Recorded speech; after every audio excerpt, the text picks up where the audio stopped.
সবাইকে স্বাগত দীপ্ত সংবাদে, সাথে আছি আমি নুজহাত রাহনুমা। ওমানে প্রবাসী বাংলাদেশি 4 ভাইয়ের গাড়িতে থাকা অবস্থায় মৃত্যু হয়েছে। দেশটির রাজধানী মাস্কাট থেকে প্রায় 100 কিলোমিটার দূরে মোলাদ্দা এলাকায় স্থানীয় সময় বুধবার সকালে এই দুর্ঘটনা ঘটে।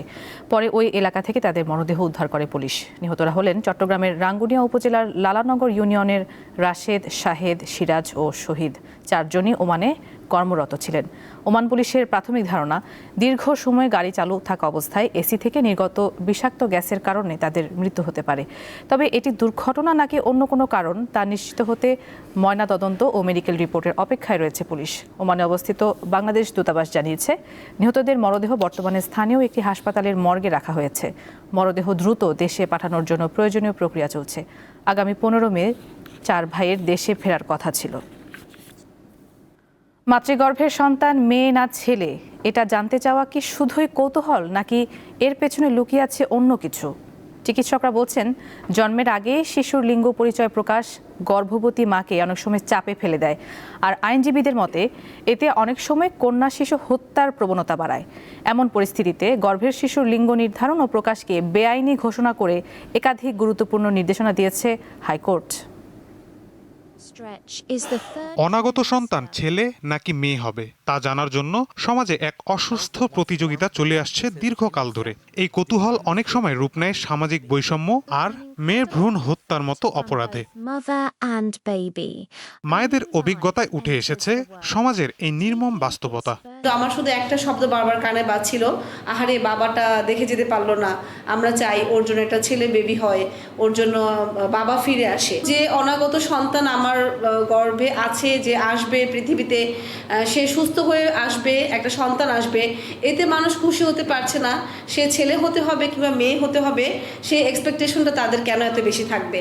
আমি যখন মা হয়েছি, আমি প্রথমবার দেখা গেছে যে মেয়ে হয়েছে বা ছেলে হয়েছে, এটা কোনো ফ্যাক্ট না। দ্বিতীয়বার যখন গর্ভবতী হয় তখন কিন্তু পরিবার, সমাজ সবারই একটা আগ্রহ থাকে যে প্রথমবার যদি ছেলে হয় তাহলে এখন মেয়ে হোক, বা মেয়ে হলে ছেলে হবে। মানে এইটা একটা আমাদের সামাজিকভাবে একটা গ্রো হয়ে গেছে। চিকিৎসকরা মনে করেন, সন্তানের লিঙ্গ প্রকাশে অনেক সময় হবু মায়েরা মানসিকভাবে ভেঙে পড়েন এবং অনাকাঙ্ক্ষিত চাপের শিকার হন। বেশিরভাগই আছে, দেখা যাচ্ছে ওই ফ্যামিলিতে যারা আছেন, অন্যান্য মানুষ যারা থাকেন, সেই গর্ভবতী নারীর সাথে ফ্যামিলি যারা বয়স্ক রয়ে গেছে তারা জানতে চায় আসলে এটা কি ছেলে হবে না মেয়ে হবে। যখন শুনে মেয়ে সন্তান হবে, তখন আগে যখন জেনে ফেলে তখন তার প্রতি ওই মানে আগের প্রতি সে ভালোবাসা, সে কেয়ারটা অনেকটা কমে আসে। তাকে মানসিক নির্যাতন করে, শারীরিক না করলে মানসিকভাবে নির্যাতন করে, যে একটা মেয়ে হচ্ছে অত কেয়ার করা। এটা কিন্তু আমাদের দেশে কিন্তু কালচারে আছে।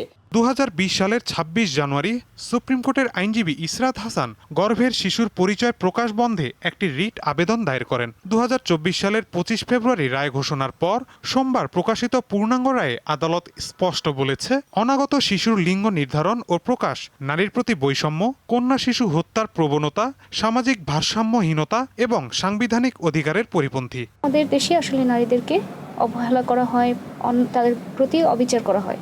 সোজা কথায় যখন শুনতে পাই মেয়ে হবে, গর্ভের সন্তান, এই পরিপ্রেক্ষিতেই আমি মূলত রিটটা করা। রিট পিটিশন ফাইল করার পরে অনেক ধরনের অনেক কোশ্চেন রেইজ হয়েছে, অনেক কিছু হয়েছে। পরবর্তীতে গভর্নমেন্টের যে স্বাস্থ্য অধিদপ্তর একটা এটা নিয়ে আসলে একটা সার্ভে চালায় যে আসলেই ঘটনা সত্যি কিনা। সার্ভেতে দেখে যে আসলেই বিষয়টা তাই, আমাদের পুরো বাংলাদেশের চিত্রই এটা, কেউ স্বীকার করুক আর না করুক। এবং হসপিটালগুলোর, ডায়াগনস্টিক সেন্টারগুলোর অন্যতম ব্যবসা হচ্ছে গর্ভের সন্তান ছেলে না মেয়ে সেটা বলে দেওয়া। আদালত শুধু নিষেধাজ্ঞাই দেয়নি, দেখিয়েছে কার্যকর সমাধানের পথও। আগামী 6 মাসের মধ্যে স্বাস্থ্য অধিদপ্তরকে দেশের প্রতিটি ডায়াগনস্টিক সেন্টারের জন্য একটি কেন্দ্রীয় ডিজিটাল ডাটাবেস তৈরির নির্দেশ দেওয়া হয়েছে। ছেলে না মেয়ে, গর্ভের সন্তানের লিঙ্গ জানার সামাজিক কৌতূহল বহু ক্ষেত্রে রূপ নেয় বৈষম্যে। প্রযুক্তির অগ্রগতির সঙ্গে সঙ্গে আলট্রাসনোগ্রাম সহ বিভিন্ন পরীক্ষার মাধ্যমে ভ্রূণের লিঙ্গ জানার প্রবণতা বাড়লেও এবার সেই চর্চার বিরুদ্ধে কঠোর অবস্থান নিলেন হাইকোর্ট।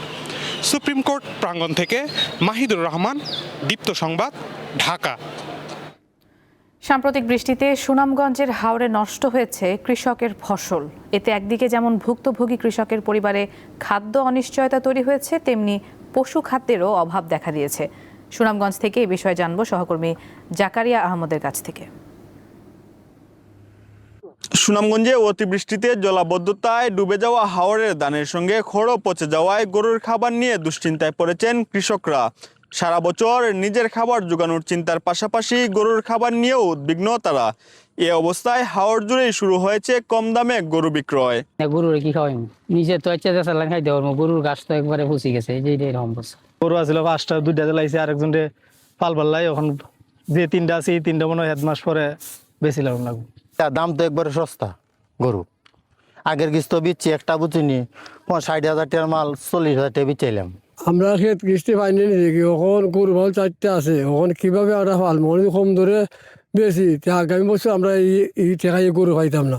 জেলা প্রাণী সম্পদ কর্মকর্তা জানিয়েছেন এই মুহূর্তে খড় সংকট নেই, তবে এবছর অন্যান্য বছরের তুলনায় খড় সংগ্রহ কম হয়েছে। এখনো বর্তমানে কোনো খড়ের ঘাটতি নাই। যদি আগাম কোনো অতিবৃষ্টি অথবা ফ্লাশ ফ্লাড হয় তাহলে খড়ের কিছুটা ঘাটতি হতে পারে। এখন আমাদের সেখানে কৃষকদেরকে আমরা পরামর্শ দিচ্ছি, শুধু খড়ের উপর ডিপেন্ড করে গবাদি পশু পালতে হবে না, এর সাথে খড়ও থাকবে, পাশাপাশি তারা কনসেন্ট্রেট খাবার, গুঁড়া, সাইলেজ এগুলাও মিশ্রণ করে খাওয়াতে হবে। হাওড়ের মানুষের জীবনচক্রের সঙ্গে গবাদি পশুও ওতপ্রোতভাবে জড়িত, তাই বিপদগ্রস্ত কৃষকের প্রয়োজনীয় গবাদি পশু বাঁচাতে প্রাণী সম্পদ মন্ত্রণালয়কেও উদ্যোগী হতে হবে বলে মনে করছেন সুনামগঞ্জবাসী। জাকারিয়া আহমদ, দীপ্ত সংবাদ, সুনামগঞ্জ। আরেকটি কুরবানির ঈদ চলে আসলেও গত বছরের বকেয়া টাকা পাননি চট্টগ্রামের আড়তদাররা। ঢাকার ট্যানারি মালিকদের কাছ থেকে বকেয়া আদায় করতে না পারলে চামড়া সংগ্রহ করতে পারবেন না বলে জানিয়েছেন তারা। এছাড়া নানা সমস্যায় ব্যবসা গুটিয়ে নিচ্ছেন চামড়ার আড়তদাররা। আসন্ন কুরবানির ঈদে চট্টগ্রামে প্রায় 4 লাখ পশুর চামড়া সংগ্রহের লক্ষ্যমাত্রা আড়তদারদের। মৌসুমি ও ক্ষুদ্র ব্যবসায়ীদের কাছ থেকে চামড়া সংগ্রহ, লবণ দিয়ে প্রক্রিয়াজাত সহ ঢাকার ট্যানারিতে পাঠানো সবই করেন তারা। কিন্তু আর্থিক চ্যালেঞ্জের মুখে পড়ে 112টি আড়তের মধ্যে টিকে আছে 40টি, আর 22টি ট্যানারির মধ্যে রয়েছে একটি। অনুরোধ থাকবে ট্যানারির প্রতি, আপনারা বাণিজ্য মন্ত্রী এবং ট্যানারিতে যে একটা দাম নির্ধারণ করা হয় ওই দামে ট্যানারি মালিকেরা যে কিনে আমরা উপকৃত হব। তবে মাঠ পর্যায়ে চিত্র আরো নির্মম, তাই সবার জন্য ওয়েট ব্লু চামড়া রপ্তানিতে ফের অনুমোদন চান আড়তদাররা।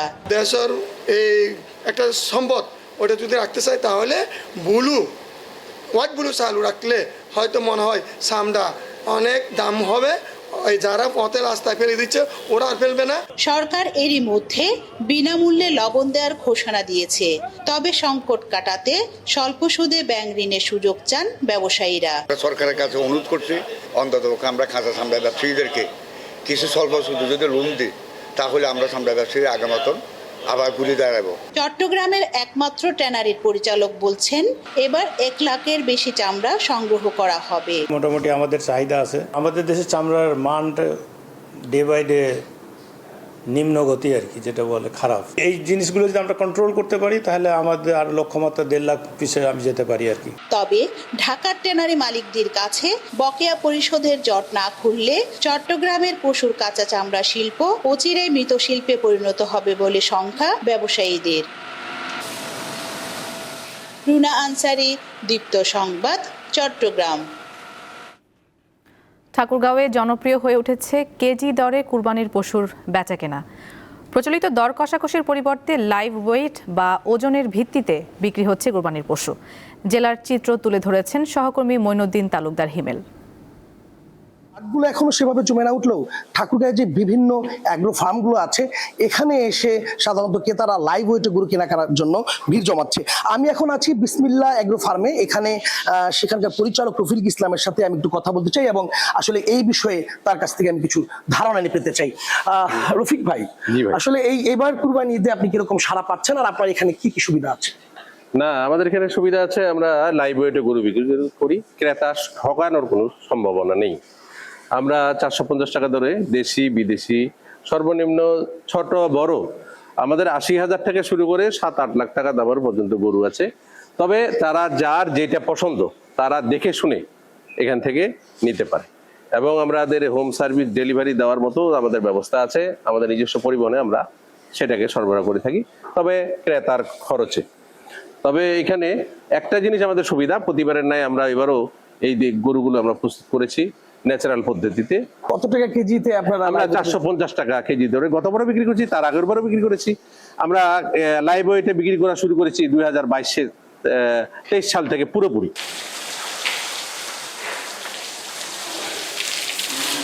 দূরের দূরের লোক আসে আবার দেখে শুনে বুকিং করে রাখে দেয়। যার যেটা পছন্দ হয় সে সেটা বুকিং দিয়ে রাখে দেয়, কিছু অগ্রিম টাকা দেয়, দিয়ে আবার মনে করেন যে যখন কোরবানির সময় গরু নিয়ে চলে যাবে। যদি বাইরের দেশ থেকে গরু আমদানি করা না হয় তাহলে কোরবানির বাজারে আমরা ভালো বেচাকেনা করতে পারবো, এটা আশা করি। আমার গেলে মনে করেন 450 টাকা কেজি গোটা গরু কিনে আনলে আমরা ইনশাল্লাহ ঠকি না। দর কষাকষিতে আমরা অনেক সময় ঠকে যাই, ওজনে কিনাটাই ভালো, ওজন করে কিনলে আমাদের তো ঠকা হয় না।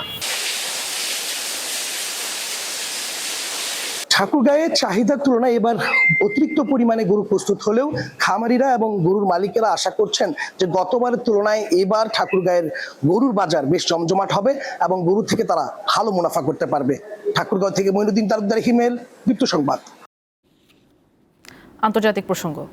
যুক্তরাষ্ট্রকে প্রতিদ্বন্দ্বী নয়, অংশীদার হতে আহ্বান জানিয়েছেন চীনের প্রেসিডেন্ট শি জিনপিং। স্থানীয় সময় বৃহস্পতিবার সকালে বেইজিংয়ের গ্রেট হল অব দ্য পিপলে চীন সফররত মার্কিন প্রেসিডেন্ট ডোনাল্ড ট্রাম্পের সঙ্গে বৈঠকের আগে এই আহ্বান জানান তিনি। জবাবে শি জিনপিংকে মহান নেতা বলে উল্লেখ করেন ট্রাম্প। চীনকে সুপার পাওয়ার উল্লেখ করে দেশটির সঙ্গে সম্পর্ক আগের থেকে অনেক বেশি ভালো হবে বলে প্রত্যাশা করেন যুক্তরাষ্ট্রের প্রেসিডেন্ট। বৈঠকে ট্রাম্পের সাথে অংশ নেন পররাষ্ট্রমন্ত্রী মার্কো রুবিও, প্রতিরক্ষামন্ত্রী পিট হেগসেথ, বাণিজ্য প্রতিনিধি জেমিসন গ্রিয়ার ও বাণিজ্যমন্ত্রী স্কট বেসেন্ট।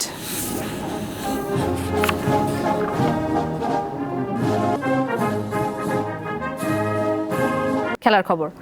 আগামী শুক্রবার ঢাকায় শুরু হবে বাংলাদেশ প্যারা স্পোর্টস কার্নিভাল। যুব ও ক্রীড়া মন্ত্রণালয়ের আয়োজনে প্রথম প্যারা গেমসে অংশ নেবেন প্রায় 600 অ্যাথলেট।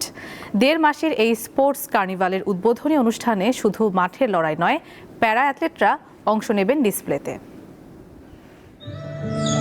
এরা কেউ সাধারণ কোনো মানুষ নয়, তারা প্রত্যেকেই প্যারা স্পোর্টসের বিভিন্ন ইভেন্টের সাথে জড়িত। তাদের এই প্রস্তুতি প্রথম প্যারা স্পোর্টস কার্নিভালের উদ্বোধনী অনুষ্ঠানের জন্য। প্রতিবন্ধীদের খেলার গুরুত্ব অপরিসীম, মুখে বললেও অনেকে এই বিষয়ে ভালোভাবে অবগত নয়। শারীরিক প্রতিবন্ধীদের খেলাধুলায় আরও সক্রিয় করার জন্য দেশের বিভিন্ন ইভেন্টের প্রায় 600 প্যারা অ্যাথলেট নিয়ে প্রথমবারের মতো প্যারা স্পোর্টস কার্নিভাল আয়োজন করতে যাচ্ছে প্যারালিম্পিক কমিটি অব বাংলাদেশ। আমরা ইয়ুথ গেমস করেছি, এখন এশিয়ান গেমস সামনে আছে জাপানে, আপনারা জানেন। স্বাভাবিক এটার প্রিপারেশনের জন্য কিন্তু এই গেমসগুলি করা ইম্পর্টেন্ট। এই ট্রায়ালের মাধ্যমে যারা সিলেক্ট হবে তারাই কিন্তু এশিয়ান গেমসে যাবে। প্যারা অ্যাথলেটরা কেউ জন্ম থেকে, কেউ বা কোনো না কোনো দুর্ভাগ্যের শিকার হয়ে হুইল চেয়ারে জীবন কাটে তাদের। শরীরের প্রতিবন্ধকতা জয় করতে উন্মুখ এই মানুষদের জীবনে আনন্দ দেওয়ার পাশাপাশি জাতীয় ও আন্তর্জাতিক পর্যায়ে তাদের সুযোগ করানোর জন্য এই প্যারা স্পোর্টস কার্নিভাল। স্পোর্টসম্যানদের উপস্থিতিতে একটি সাংস্কৃতিক প্রোগ্রাম দেখতে পারবেন। সেখানে হুইল চেয়ার ক্রিকেটাররা বা ফিজিক্যাল চ্যালেঞ্জ প্লেয়াররা কিংবা প্যারা অ্যাথলেটিক্স যারা আছে তারা কিন্তু ওইখানে পারফর্ম করবে। প্রথমবারের মতো এই কার্নিভাল আয়োজন করা হবে গুলশান ইউথ ক্লাব মাঠে। ফিউচার তো সুযোগ থাকবে। আমরা বলেছি যে তাদের বিভিন্ন সময় যদি এখানে প্র্যাকটিসেরও প্রয়োজন হয় আমরা সেই সুযোগ সুবিধাও করে দিব, কারণ আমরা মনে করি এটা আমাদের একটা সোশ্যাল রেসপন্সিবিলিটি। শরীরের অসমর্থতাকে জয় করে দেশের সম্পদে পরিণত হয়ে প্যারা স্পোর্টস কার্নিভালের মাধ্যমে তারা গেয়ে চলবেন জীবনে জয়গান, এমনটাই চান আয়োজকরা। মোহাম্মদ হাসিব, দীপ্ত স্পোর্টস, ঢাকা। শেষ করছি সকালের দীপ্ত সংবাদ। আমাদের পরবর্তী সংবাদ দুপুর 12টায় দেখার আমন্ত্রণ। এছাড়া আরও তথ্যের জন্য চোখ রাখুন দীপ্তর ডিজিটাল প্ল্যাটফর্মগুলোতে। ধন্যবাদ সবাইকে।